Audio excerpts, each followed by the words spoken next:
Jai Vishnavan Sabharadanta Sasi Thakur Prabhupada Ki Go Premanandi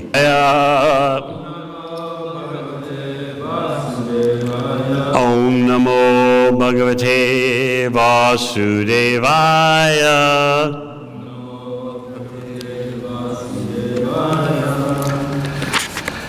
Srimad Bhagavatam, first canto, chapter 10, Departure of Lord Krishna for Dwarka, text 27.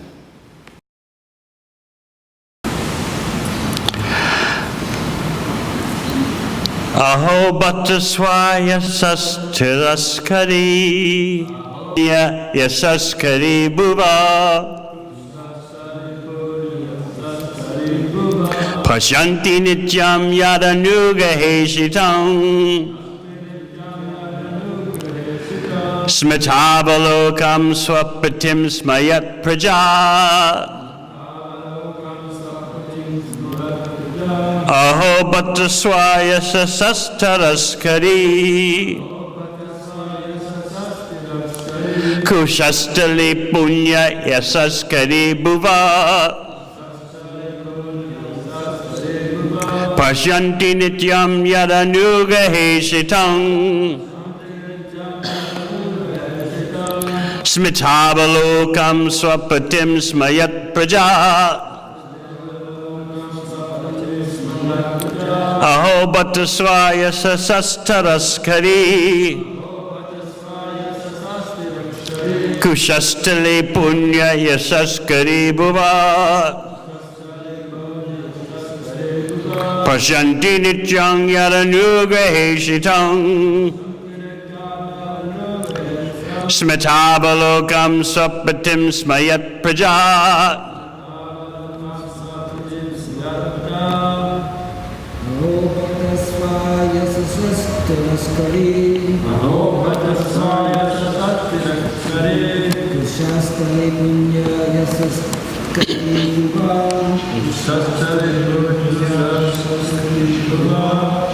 Janti nityam yadanugahesitam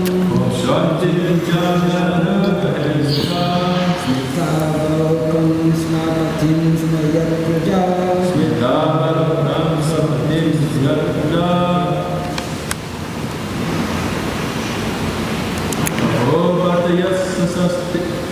Aho bhattaswaya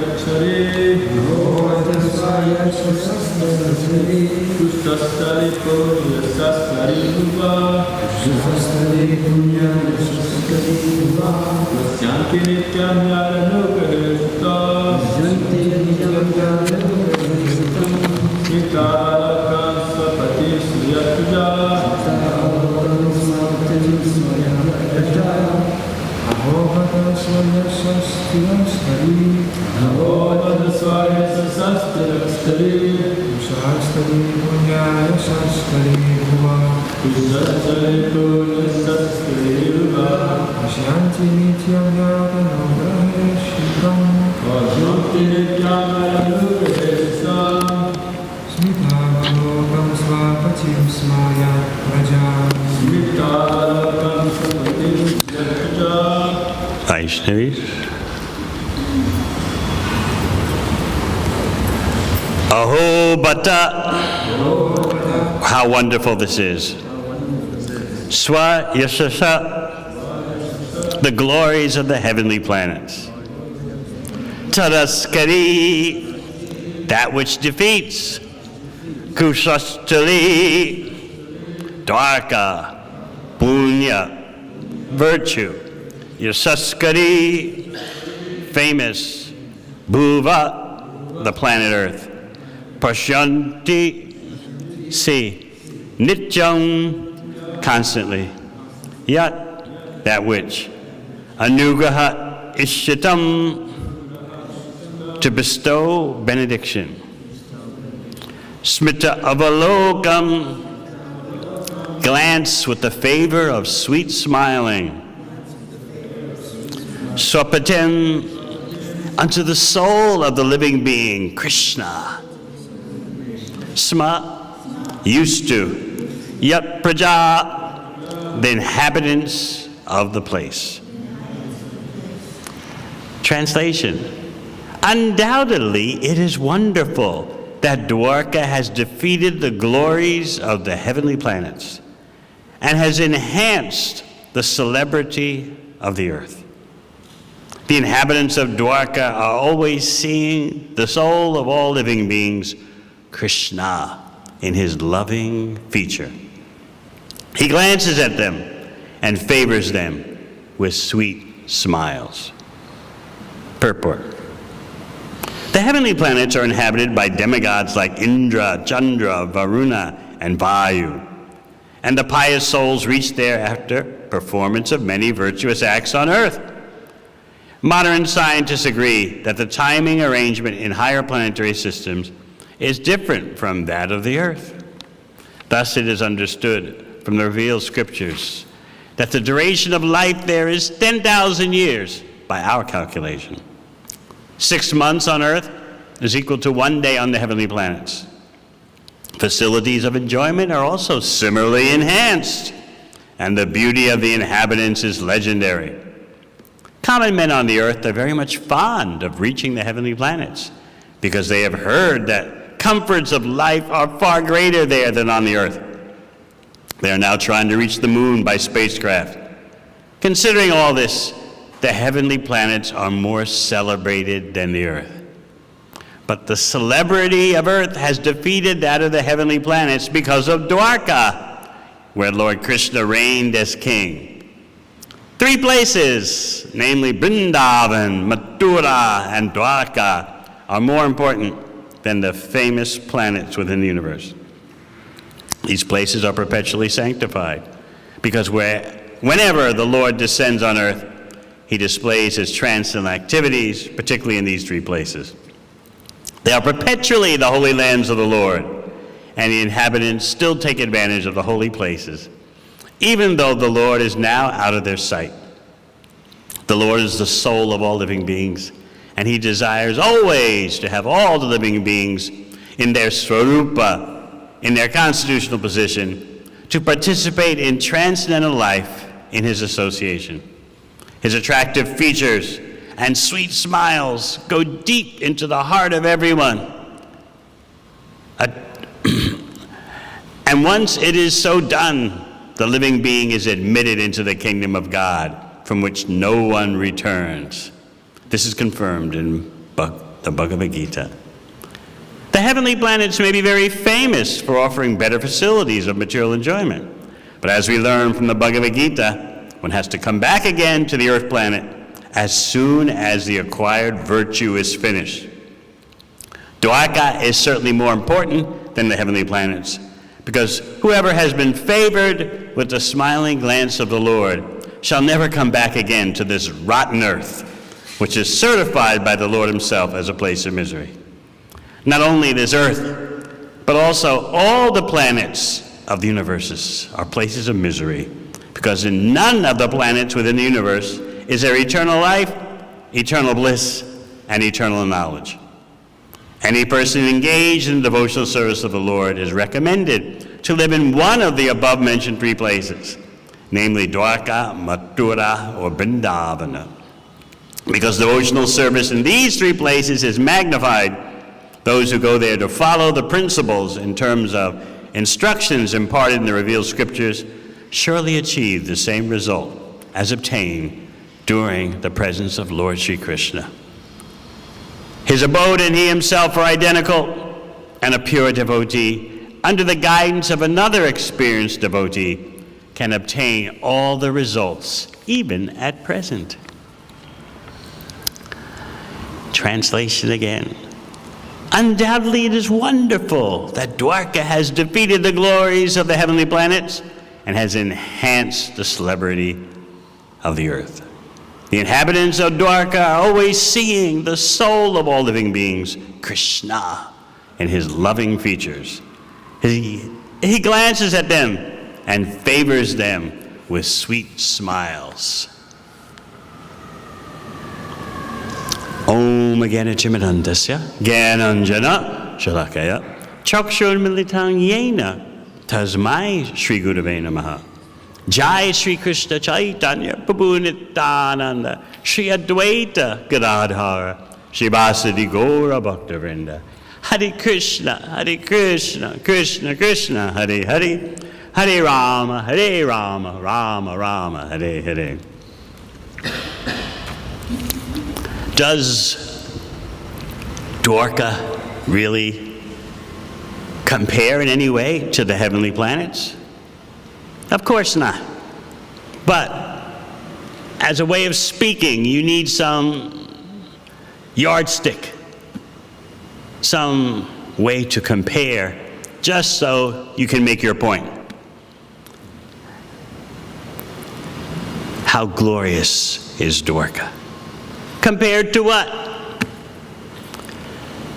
The heavenly planets do not compare to Dwarka because, as you heard in the purport, the heavenly planets are temporary.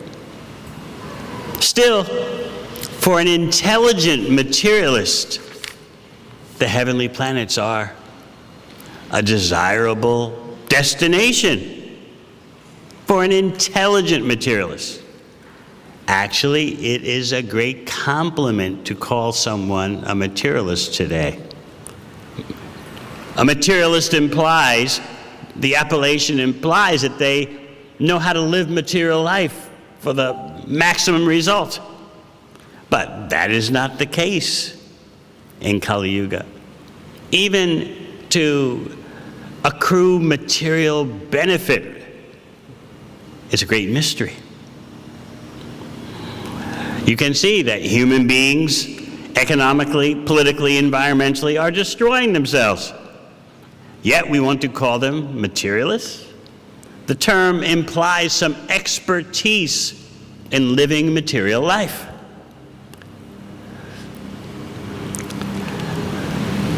Someone who is truly expert wants the best outcome in this life and the next life. Therefore, intelligent materialists want to go to the heavenly planets. They have heard from the Vedas that the enjoyment on the heavenly planets far surpasses the enjoyment on the earth planet by thousands of times. The lifespan is longer, the gratification is greater. So an intelligent materialist wants that. But you don't find such intelligence today. In other words, we should consider, how has humanity sunk to such a low standard of happiness? I think I was briefly mentioning this yesterday. We think that we are experts in happiness, or maybe not expert, but we know what will make us happy, and we feel we have a right for what will make us happy. We've got that kind of confidence, that kind of pep in our step. Happiness, yeah. And what's the big issue here? Happiness is easily understood. I just need it. But actually, to approach Srimad Bhagavatam properly, one needs to have at least some doubts about material happiness. Some doubts about whether we actually understand what is happiness. The Bhagavatam is teaching you the standard. If you're really a materialist, you want the better conditions of gratification in the heavenly planets. Barring that, other than that, you're left with just trying to squeeze out as much from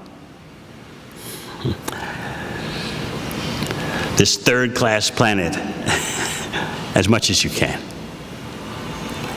in your very short lifespan. So that's what you have going on today. An extractive economy that extracts as many resources as possible without concern for the future. human beings live with such destructive lifestyles that destroy their bodies and mind? And this is an expert materialist? Of course, in the 12th canto, Shukadeva Goswami predicts what will be known as expertise. And when we hear it today, we think, well, that's a good standard. Shukadeva Goswami says, Daksham Kutumba Bharanam. In the age of Kali, someone will be known as expert, Daksha, if he can maintain a wife and 2 children. So, wow, very responsible person, expert. He can properly maintain a wife and 2 children. But in other yugas, this is considered so paltry, so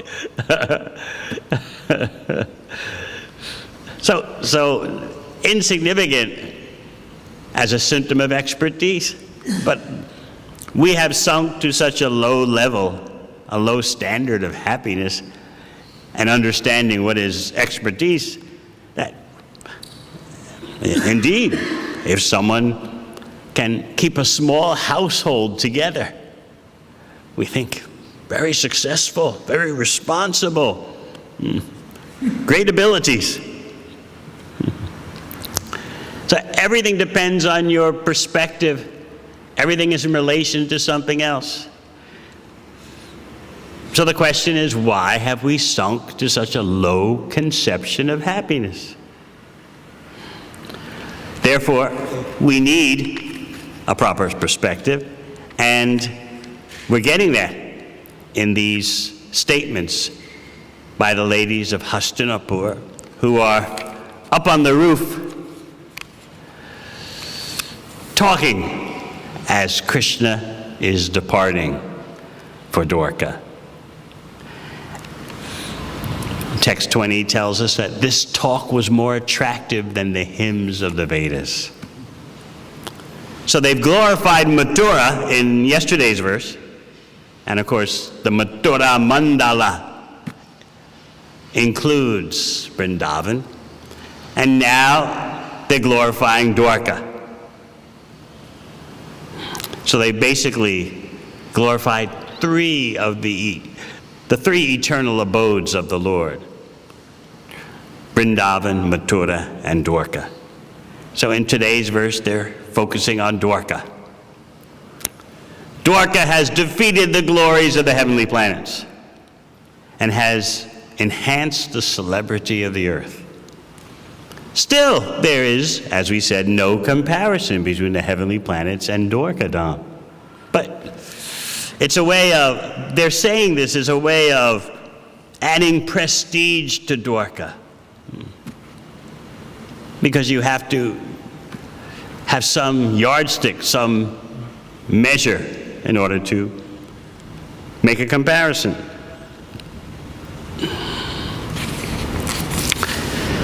When you read the 5th canto of Bhagavatam, you find the prayers by the demigods saying, if we have any pious activities left in our account after our life in the heavenly planets has expired, we want to take birth on earth.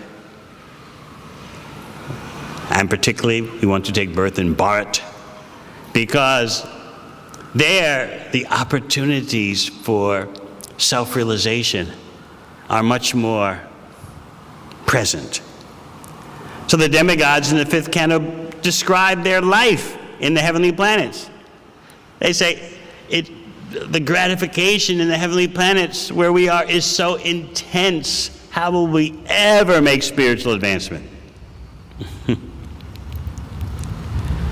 So they're saying the opposite of what we would think. We would think, with normal material consciousness, sense gratification 1,000 times better than what's on earth. A lifespan that's so much longer than what's on earth. They've got it made. They have succeeded. But no. Their prayers are recorded in Bhagavatam. We want something else, because in these circumstances of the heavenly planets, we'll not make any spiritual advancement.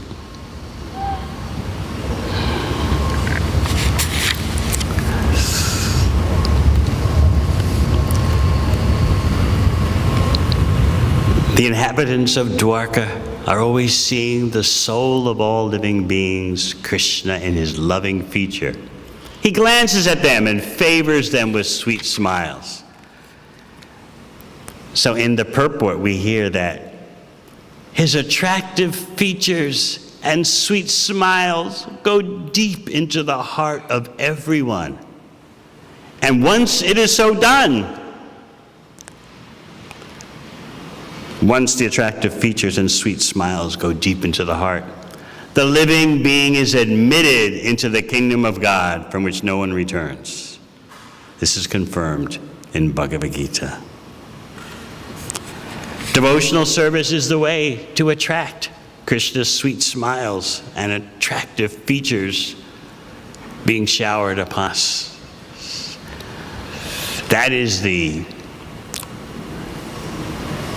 crest jewel achievement of life, that Krishna glances over us, attracted by our service. Wednesday night we were speaking about misunderstandings and proper understanding of why Krishna asks that we surrender to him. Because we're envious, we feel some resistance. We feel some hesitation, at least. In other words, what is the motive here? If someone asks you for something, you instantly calculate, what's your motivation? So we do that to Krishna also,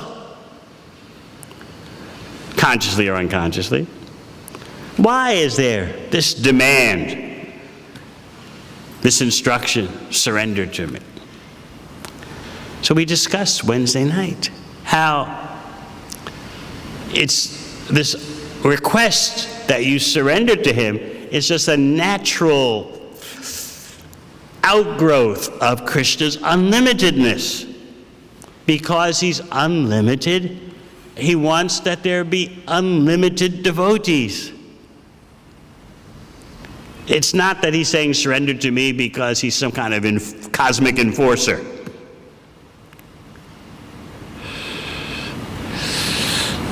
Or that he has some kind of angry, vengeful attitude. He wants to make life miserable for you. No. The request to surrender is because Krishna is unlimited, and therefore there should always be more and more devotees and deeper loving exchanges. As the Lord told Durvasa Muni in the 9th canto, explaining the havoc that Durvasa Muni caused by offending Ambrish Maharaj. The Lord said that just consider my dear devotees for whom I am the only destination. Without them, I don't desire to enjoy my own bliss. I don't desire to enjoy my 6 opulences, the 6 opulences of Bhagavan, unlimited wealth, strength, beauty, knowledge, fame, renunciation. But without my devotees, I don't take pleasure even in my own pleasure.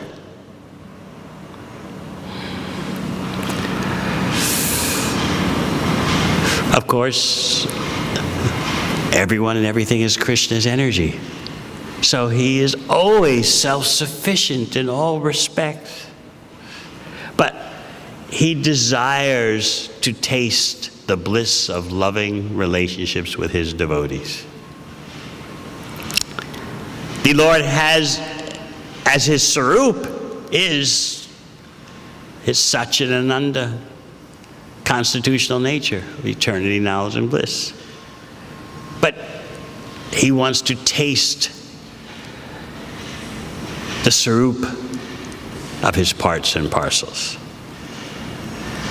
In fact, if those parts and parcels cooperate in increasing the happiness of the Supreme Lord, they become so dear to the Supreme Personality of Godhead. Cooperating with Krishna's desires means cooperating with his unlimitedness. There should be more and more and more devotees. So again, that request to surrender to me comes from the natural, unlimited, ananta nature of the Supreme Personality Godhead. Not from any desire to make us miserable and pull us up straight and be the enforcer. So we want to be one of those who assist the Supreme Personality of Godhead in increasing the devotees unlimitedly. That is cooperating with his inner desires, with his unlimited expansion. And in this way we become dear. So by thinking in this way, we can rise above any resistance and hesitation we feel when Krishna says, surrender to me. Otherwise, at our worst, we can think the request is like you're walking on a dark street in New York City at 2 o'clock in the morning, no street lamps, and out of the shadows jumps someone, surrender your money. So we can think this is what Krishna is like when he says, surrender to me. He's mugging me. Hand over your purse, hand over your wallet.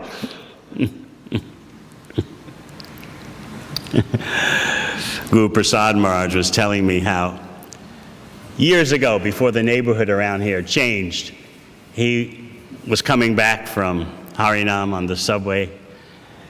It was nightfall, and some guy stepped out of the shadows with a knife. Give me your money. So Guru Prasad Maharaj, it was just a block down from the temple, so he was running. And the guy was running behind him, mad that, the Maharaj was getting away. He didn't know the Maharaj could run that fast. So the guy was with his knife in his hand, money, give me your money, give me your money. And so he chased Guru Prasad Maharaj right up to the door here. And Maharaj ran into the door, and so the guy stopped. Anyway, that was years ago, before the neighborhood so dramatically changed, as things do in New York. So we may respond to Krishna in that way. You're trying to take what little I have. You've got your abodes, Dwarka, Mathura, Vrindavan. What do you want out of me? You should be giving me. I'm worshiping you for you to give to me. What's wrong with Vanik Seva? Got to be practical. So, underlying our religious aspirations may be these notions. Why give so much to Krishna? He has everything already. What about me?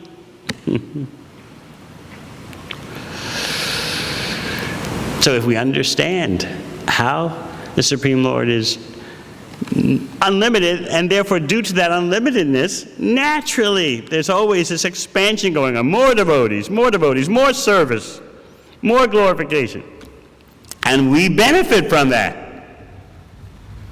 So again, our problem is we don't know what really benefits us. We can't even understand what is material happiness properly. Just like In the purport, it stated, common men on the earth are very much fond of reaching the heavenly planets. The common person today knows nothing about the heavenly planets.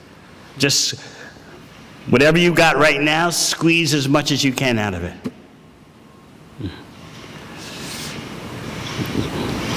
Milk your own body for all it's worth. Cram as much so-called excitement into this short life as much as you can. That's life. Get it while you can. So we don't even know what is the proper standard of material happiness. Yet Bhagavatam is introducing us to life in Krishna's personal abodes. And again, you have to compare it to something, so therefore the comparison is to the heavenly planets. But actually there's no comparison, no competition between the heavenly planets and Dwarka, Mathura, Vrindavan. All right, any questions? Comments? Bhakti Vinod. Well, I was thinking,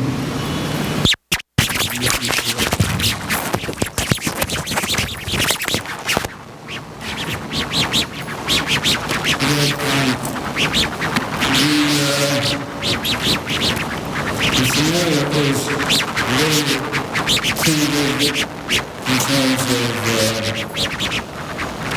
the ability of Krishna to populate settlements, for example, didn't give them the vast stone from the outside. It's an abode for somebody, but actually because the Supreme Personality of Godhead lives here, there must be some kind of mystic yoga or mystic power play here. For example, when I first joined the temple, which is Washington, D.C., it took me 3 weeks to get up enough nerve to go to the temple. Finally, I was on the way. This is when it was in Houston, in D.C. And when I was walking on the street, this ordinary road house called me I didn't even know. I'd never been there before, so I didn't know exactly which building. But I saw from a block away one of these houses was glowing. So I continued, and sure enough, that was the house that I'm supposed to go to. And then when I knocked on the door, there was a devotee who answered the door, and his eyes were glowing. So he began to talk to me about, devotional service, or at least some of the things. Thing about lotus eyes. So when I noticed his eyes like that, I was thinking, this must be lotus eyes, because I don't know what lotus eyes are, but these eyes are obviously special to me. Anyway, so my point is this. He asked me to give a year. And within my mind, I said, okay, I'll give 4 years, just to counteract the 4 years I spent in the military. And then in the back of my mind, I was saying, and I want to stay long enough to give a set of these eyes. Because this is obviously something special. So getting back to the boat, so the verses on the Bhagavatam, so that house, Q Street, had something special that I could clearly see, even though I had not joined yet. I was in the mood of joining, I could see that. And similarly, you're describing in this verse how Dwarka has opulence surpassing the heavens. Here, as I said, I'm thinking that there's got to be some kind of yoga maya here, because we're not seeing all of the opulence, but we know there's got to be something here because we're getting the love from Radha and Govinda. We're feeling that this is obviously some potency here that we want to be part of. So how can we get involved with accessing some of this spiritual nature that so far we haven't received? Well, you talk about how it took you 3 weeks to get up the nerve to approach the temple on Q Street in Washington, D.C. Well, you were highly advanced. For me, it took 6 months to get up my nerve to visit the temple in Brooklyn. 6 months. Even though I was reading Prabhupada's books 4 hours a day for 6 months straight. Brooklyn? I was living in Manhattan, 90th and Central Park West. Brooklyn? What's in Brooklyn? Never been there in my life. So it took me 6 months. Of course, now this neighborhood is basically Manhattan. So I was thinking like that. Finally, after 6 months, I worked up my nerve to go to the Henry Street Temple. I didn't know what to expect. From a block away, I heard the cartels playing for the Sunday feast program. I could smell the incense from a block away. So I remember walking up the steps, this small set of steps to the door of the Henry Street Temple. Didn't know what was going to happen when someone opened the door. So I went through the door, and there was an official greeter, a devotee. Remember Chandrasekhar, tall devotee? As soon as I walked in the door, he said, "Welcome, brother, you've come to the right place. Come on in, take off your shoes, warm your feet by going right in the temple room, moving your feet to the music." So all my anxiety immediately disappeared. So yes, because we haven't been plagued by familiarity, when we first see devotees, when we first see a center where Krishna's devotional service is transacted, we have amazing realizations. We see amazing things. But familiarity may wear that down. So I remember after my first few visits to Henry Street Temple, Bhaktivinoda Prabhu put me to work in service. And I remember you gave me some kitchen cleaning service in the basement to Henry Street. There was a kitchen and there were these other prasad rooms. So he engaged me in mopping the floor, and I remember seeing everything just glowing all around.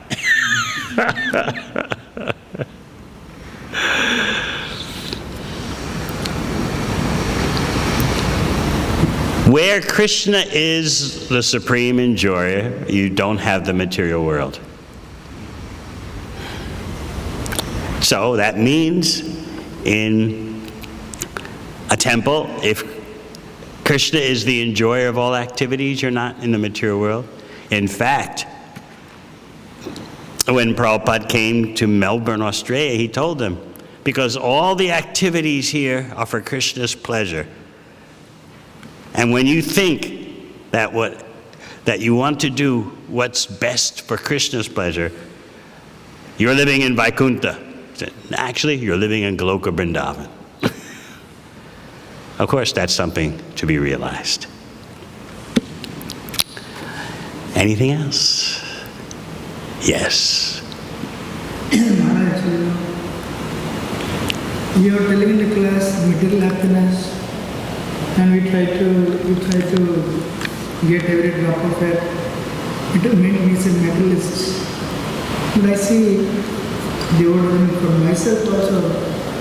I also have the same tendency to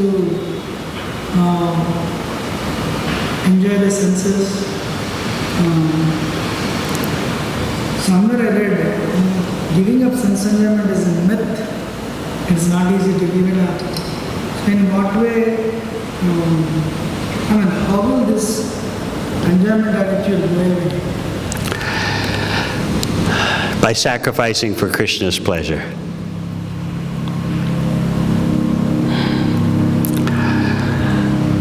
Karma yoga is glorious, but full bhakti is out of this world completely. Karma yoga, as you know, means you're not attached to the results, but you're attached to what you do. You're willing to give the results to Krishna, but you're attached to acting in a certain way. Full bhakti means you're not attached to what you do or the results. So naturally, a devotee who wants to advance and achieve love for Krishna is always asking himself, herself, am I trying to get something out of this service for myself? Is what I'm doing, is that the best for Krishna's pleasure? That concern is the beginning of love, because if you didn't care, you wouldn't be concerned. And Krishna in your heart notices, oh, you are evaluating yourself so that you can see how pure your service is. That's very pleasing to Krishna, and he gives you further intelligence how to do that.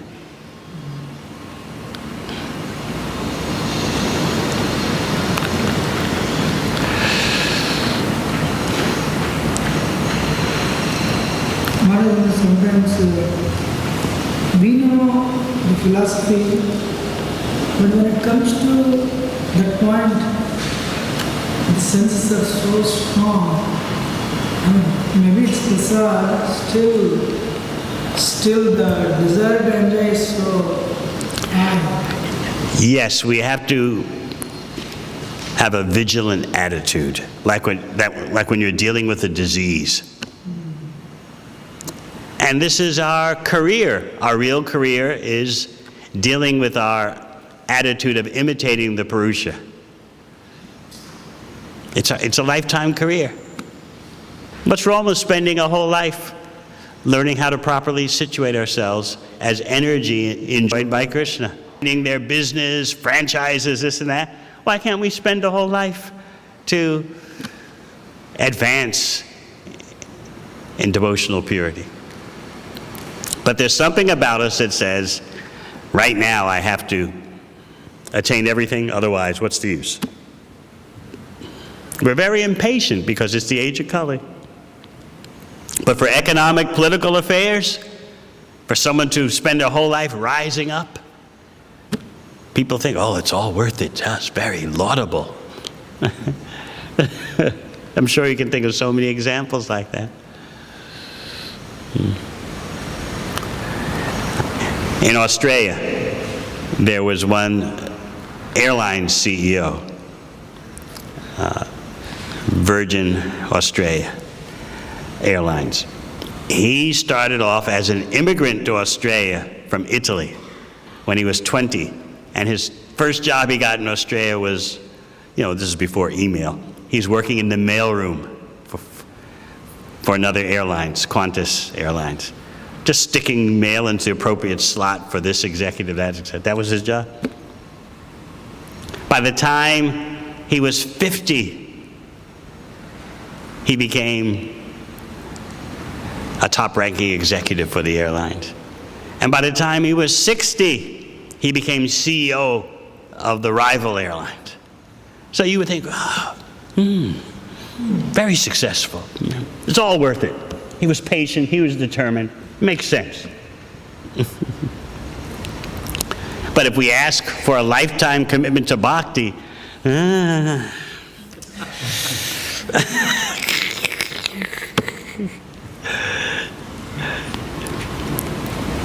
another example, since Gopinath Prasad is here. I often tell householders and prospective householders that generally speaking, the the first 20 years are going to be a battle. But after that, if you stick it out, there's smooth sailing. Become a very dynamic team. But it takes a long time in this day and age just to work things out, lower expectations, learn how to harmonize. So when I say that, generally young couples look at me like, 20 years, oh my God.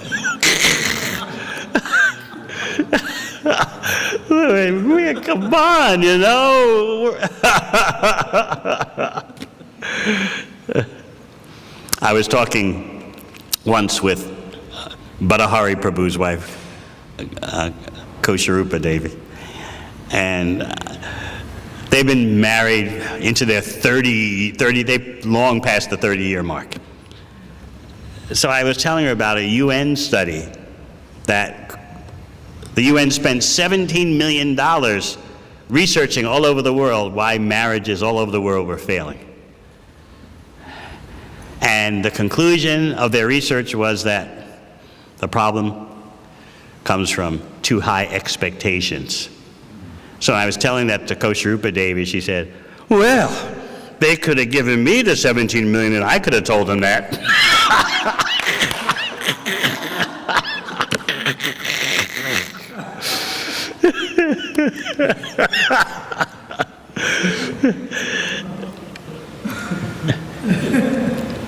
So, in this age of Kali, everyone is so impatient, whether it comes to spiritual development or family harmony. You can't wait.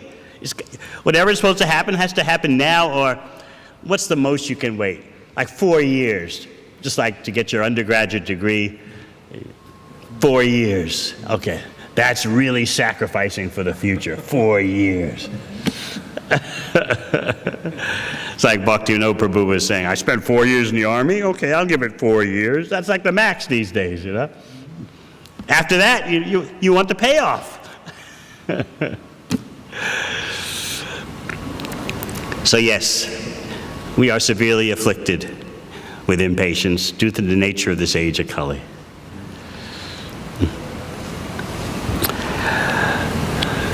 All right.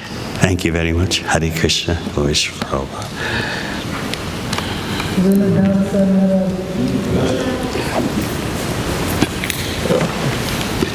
20 years.